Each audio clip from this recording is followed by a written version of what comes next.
Brush বা tooth powder, ছালি ইত্যাদি দ্বারা যদি আপনি দাঁত ব্রাশ করেন আর এগুলো যদি গলায় পৌঁছে ভিতরে চলে যায়, তাহলে আপনার রোজা ভেঙে যাবে। আর হ্যাঁ, আর যদি আপনার ভিতরে না যায় তাহলে আপনার মাকরুহ হবে। এটা আমরা জাদিদ ফিকহি মাসালা নামক গ্রন্থ থেকে নিয়েছি।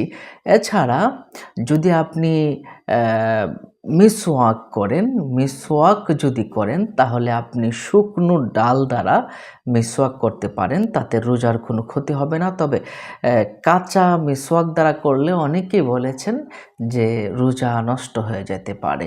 দেখুন, আল্লাহ পাক রব্বুল আলামিনের কাছে সবচেয়ে উত্তম সুগন্ধ হলো রোজাদারের মুখের গন্ধ।